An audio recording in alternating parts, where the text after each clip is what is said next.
Okay. Okay. Professor, here we go. We're on the line. Yes.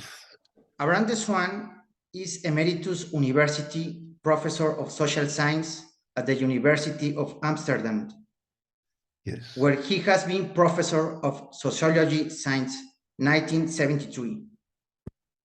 In 1966, he obtained with the highest honors his master's degree in political science at the University of Amsterdam. That's In right. 1973, he obtained also with highest honors his Doctor of Philosophy degree from the same institution. That's right. In 1996, he became member of the Royal Netherlands Academy of Science. He was elected a member of the Academy European in 2000. Invited by Pierre Bourdieu, Abram de Swaan held of the College of France. Abram de Swaan has been production radio and television programs cultural. Abram de Swaan had psychoanalytic therapeutic practice for almost 10 years, during which he also published different works on the intersection between sociology and psychoanalysis. He has published a series of studies. He has written several successful books, such as In a Care of States, Human Societies, and Words of the World. Okay, let's get started, Professor. The first interview.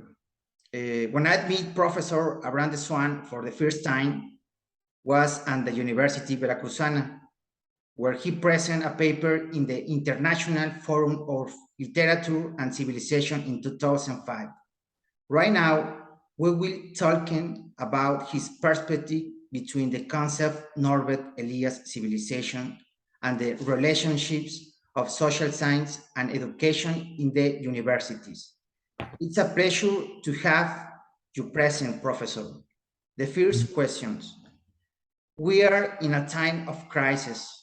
For example, climate change, the environmental crisis, the pandemic, the Russian war against Ukraine, world economic inflation, the oil problem, and the new alternative economies. Professor, can you tell me from his perspective if we are in a first civilization and why?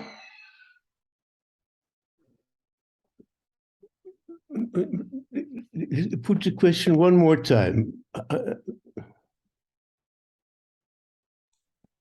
Okay. Yeah. Can you tell me from his perspective?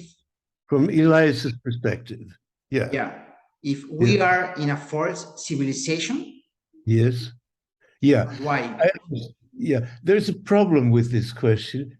Elias would be very reluctant to comment on contemporary ongoing events. And the problem, what contemporary civilization, how it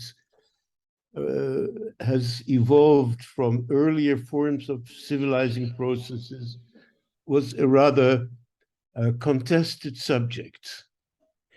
If you allow me, of course, your students probably have some knowledge of Norbert Elias's theory of the civilizing process. Are they somewhat aware of, have they already been introduced to the subject, or is this their first acquaintance? Of course, currently.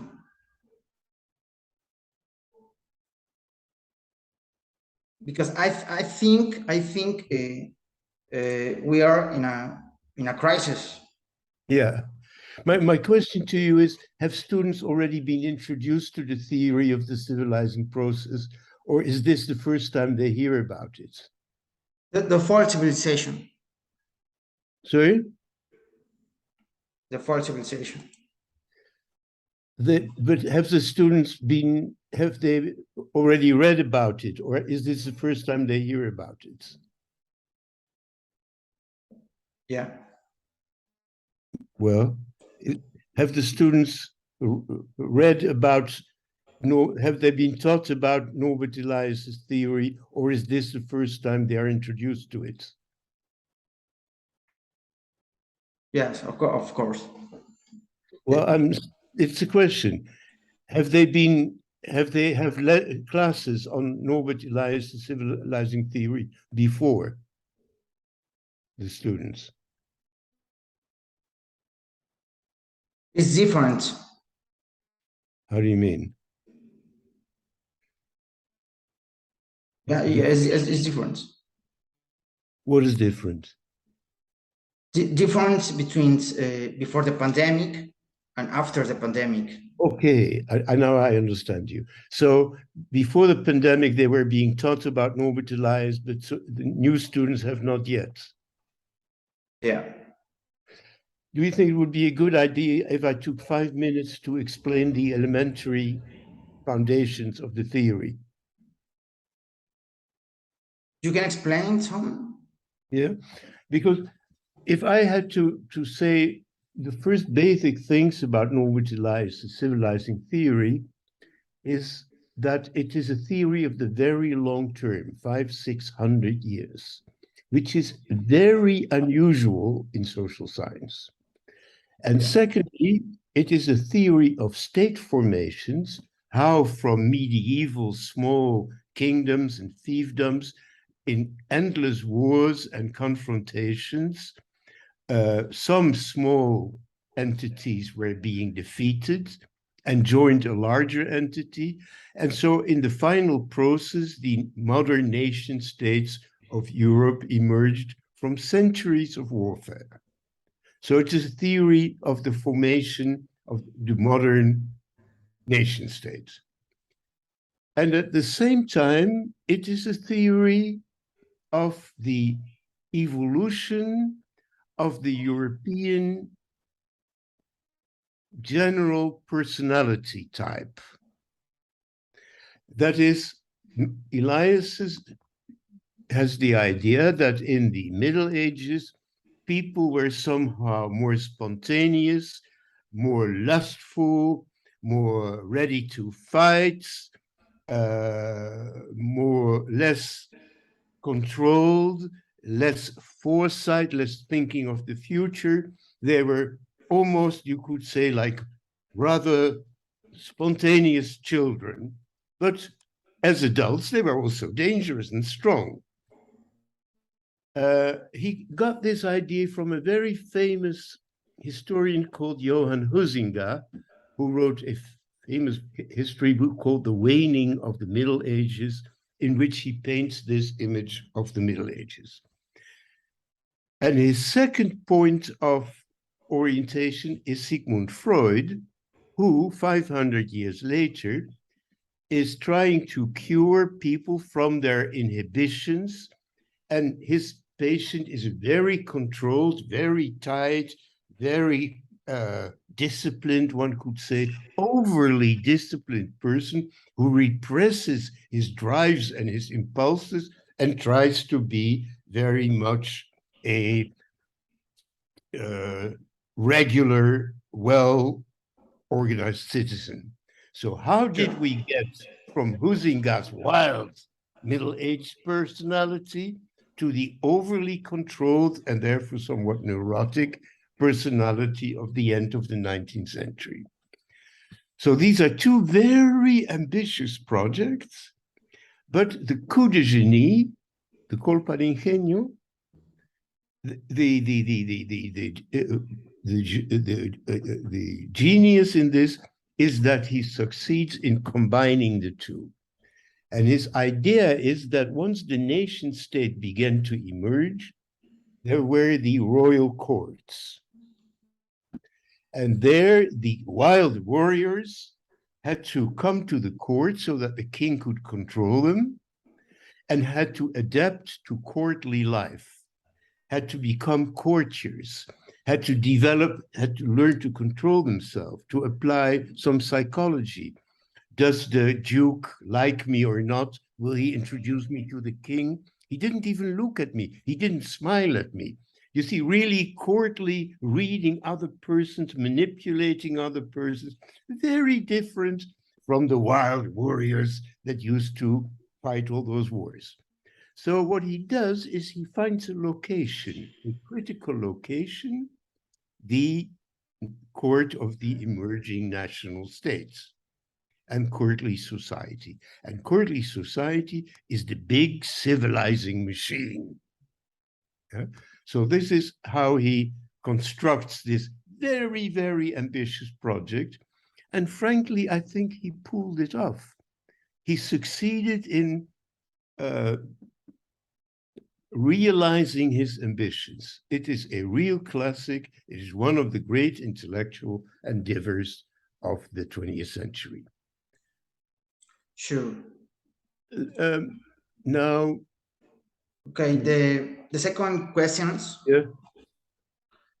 From your point of view, how do you interpret Norbert Elias' concept of the civilization for the social science in current times? Yes, I know you are in a hurry to get to the present. Still, I agree with you, but you asked me to talk about Norbert Elias, and Norbert Elias would have said, be patient, young man. We'll get there, but it will take us an hour, a year. And he called this over-concentration on the present hodiecentrism. Hodie in Latin, as many of you know, means today. So an overly concentrated. So probably old Norbert Elias would have told you, young man, be patient. We'll get there. But we will get there, even in these remaining 40 minutes, I promise. One step for Norbert Elias to get closer to contemporary society was to explain how bourgeois entrepreneurs who made a fortune sort of tried to enter the court and adopted courtly manners and courtly behavior, even though they were themselves not noble warriors, but bourgeois people. And so much of our bourgeois civilization, let's say 19th, 20th century civilization, is taken from the courts, like you say, still courteous, courtly, courtois, all these expressions are still alive, and I think they're very much alive also in Spanish, that you use the word corte for polite and refined manners.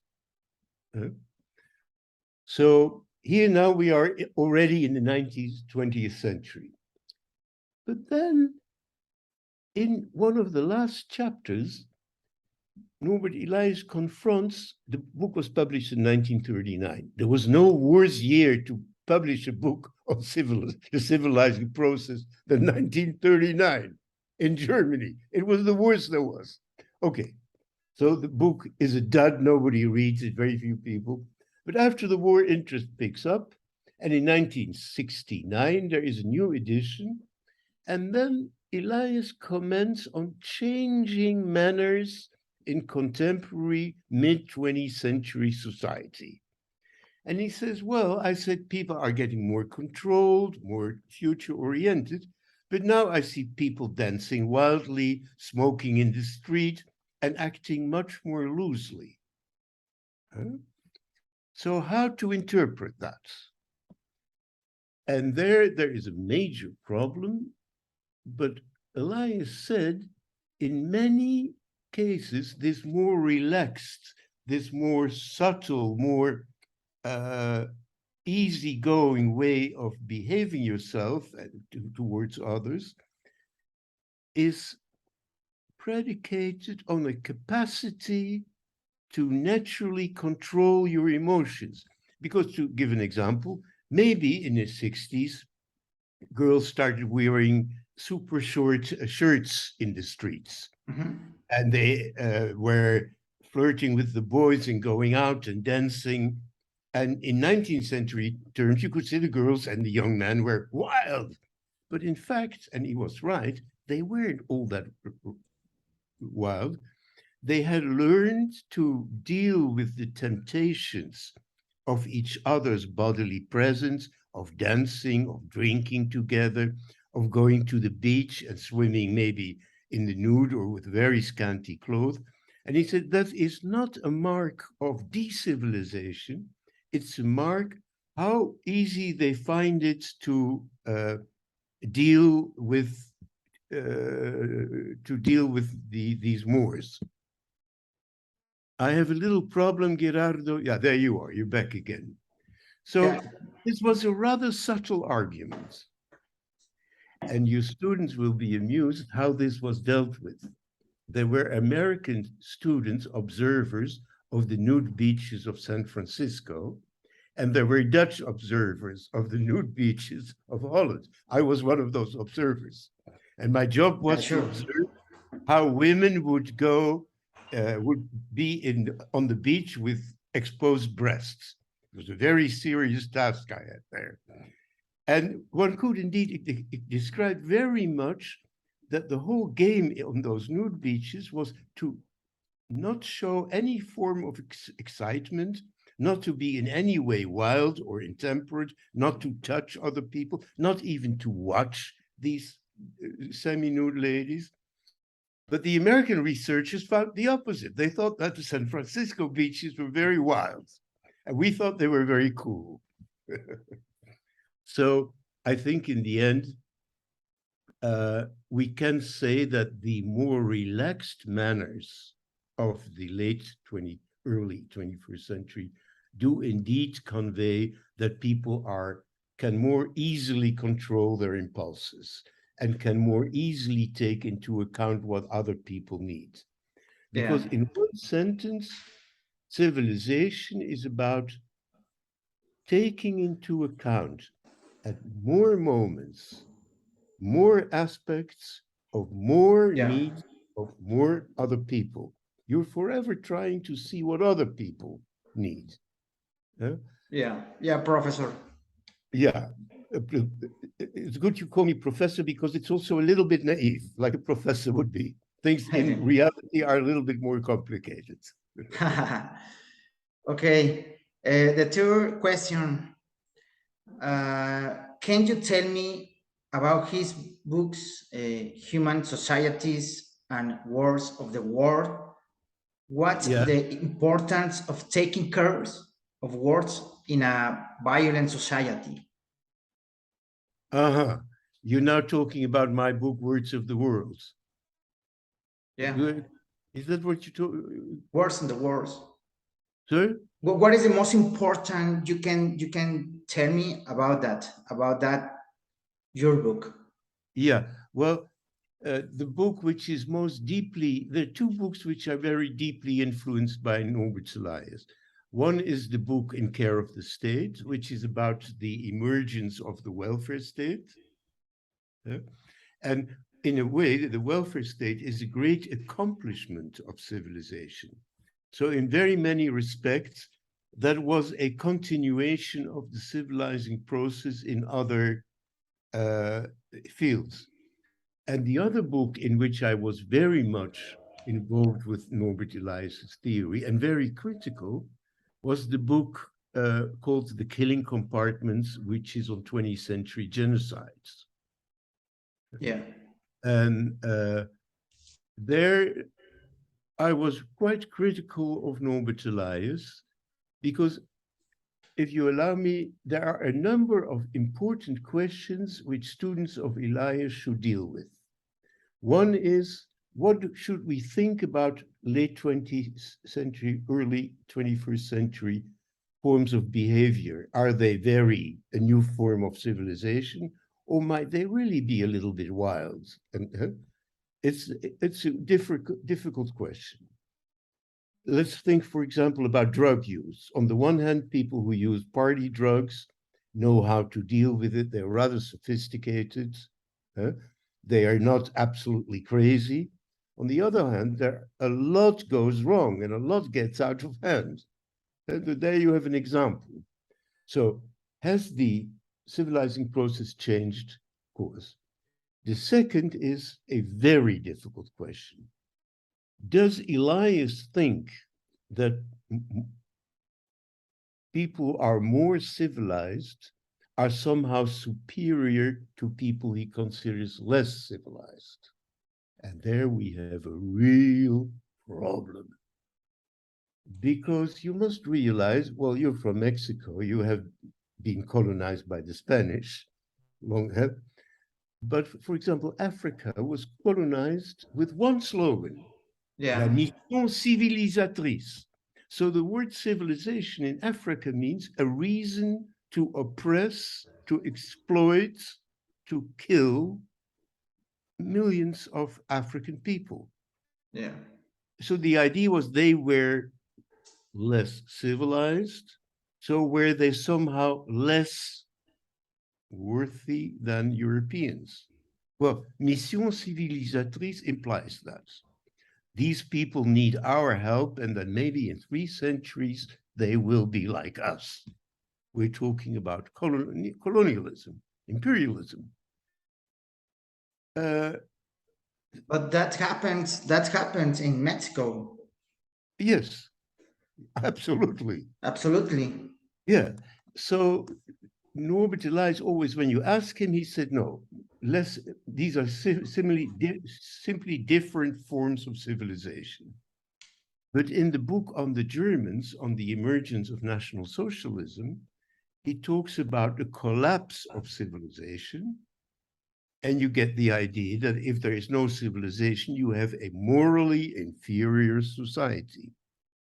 And I myself are not 100% convinced about what he really thought about, for example, African people. He was very much a European intellectual of the 30s. People didn't ask those questions. So there we have a problem. There is another problem, and that is, it is a theory about European courts and European court life and its influence on European civilization. There are now students of Japanese and Chinese court evolution and forms of civilization in these 2 countries.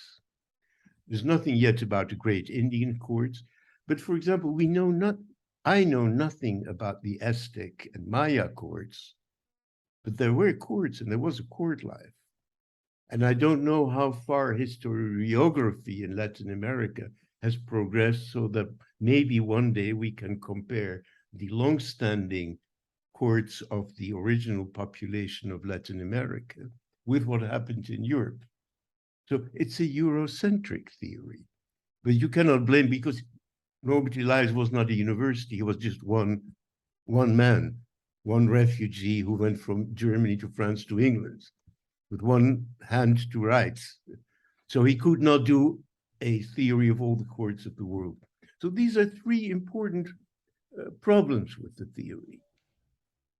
Yeah. For example, in Latin America, the civilization was very slowly. For example, Uh-huh.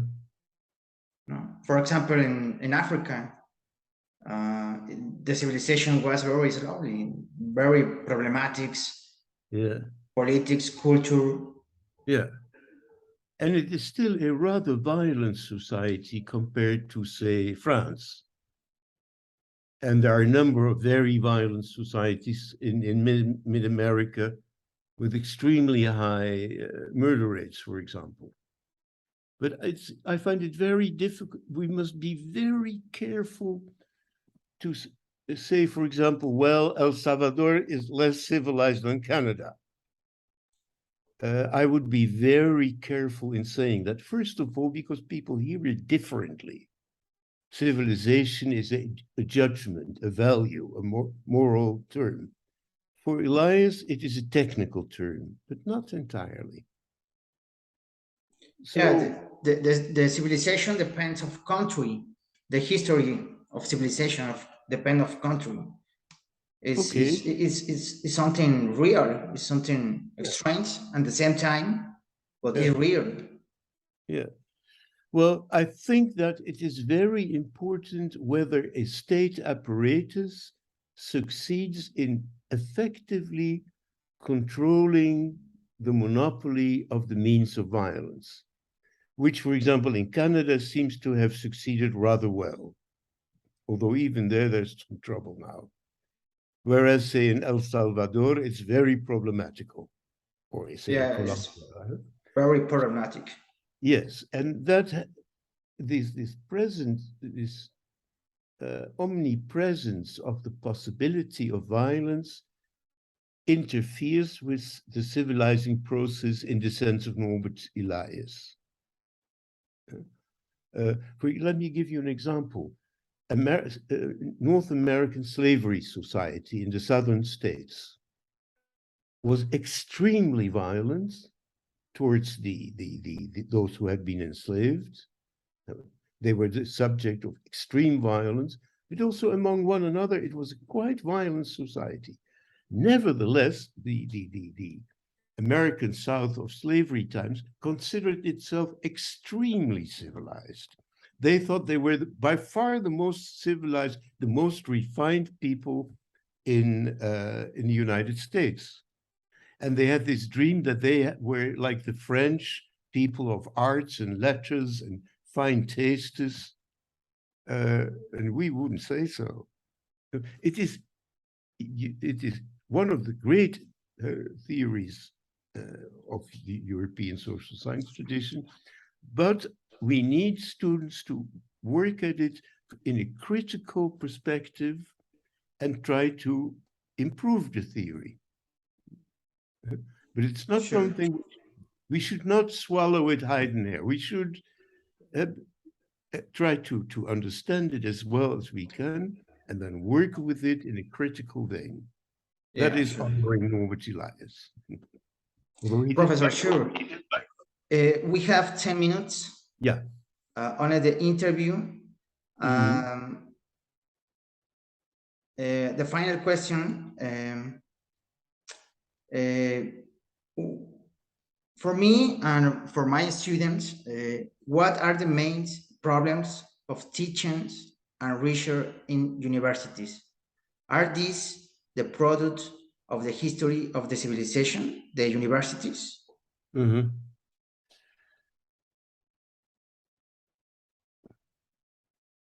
I'm not sure I understand your question. Pose it once more. Okay. The university is product about the civilization, the history civilization. Yes. Yeah, absolutely. You're right. Yes, that's a very good point. We are all the latest chapter in the book of history, and we are in great part shaped by history. And in our view, inspired by Norbert Elias, that is, for example, a history of state formation and the civilizing process. So many things that go on in the university reflect on the present state of the civilization. Now, one very germane point, I just mentioned that we thought that young people had been so steeped in the civilizing process that they could manage to be students along young men and young women could easily study together, sit next to one another, talk, maybe sleep in the same dormitories, etc., because the civilizing process had taught young men to be careful to young women, and it had taught young women to behave in a civilized way with young men. But in America, we now have a crisis in the relations between young men and young women, and old men and young women. It's called Me Too. And the whole Me Too process, do you have that also in Mexico? The process in which the revolt of young women against the unwanted intimacies of men. It's the Me Too process. Yes, that happens. Yeah. Now, you could also look at that as a civilizing struggle. Men should learn to control themselves even more in the presence of women, and they should, for example, one of the slogans of New Feminism, even if we are dressed in an immodest way, or you think so, we show more of our chest and we show more of our legs than our parents did, Men still should be able to control themselves. They should not look Hugo. They should be modest. Well, that's in a way a civilizing should, a way to impose even more strict civilizing standards. We could have, so there is in the universities, I don't know about Mexico, but certainly in North America, certainly in Europe, young women are imposing stricter standards of civilized behavior on young men. And young men don't always find that easy. And we're not even talking about older men. Mm-hmm. Yeah. There you can see a civilizing struggle. Yeah, it's a struggle. The civilized is complicated. It's complicated. Very much. Very much. It's a concept very difficult to understand, and we have to study in different perspectives: psychology, sociology, history, anthropology. Absolutely. I don't know, different disciplines, academics that we have to understand the civilization. Ulrich Elias didn't believe in all those social science disciplines. He talked about the Menschenwissenschaft, the science of human beings. Science in the singular, one science, of human beings in the plural. Menschenwissenschaft. La ciencia de los hombres. De los hombres. Men and women, right? Yeah. Yeah. Okay, Professor. What's the most important message from you to the new generation of researchers in the world academic community? The most important message for the students in Mexico. The students. The students. Yeah. Work hard. There's no other way. There is no way around it. Work hard and enjoy it. Yeah, it's very clearly. It's very clear. Yes. Okay, Professor. Dear Professor, it's a pleasure to talk with you. Thank you very much for your time and your words. Yes, well, it's not all that late, but it's the end of the day. Yes. It's very pleasure to talk with you, and I hope to talk with you in the next interview. In the next interview for more time to talk with you. I'd be glad to. It's a pleasure. I'd be glad to. Me too. Good. Goodbye, Professor. Have a very good day. Thank you. Bye-bye.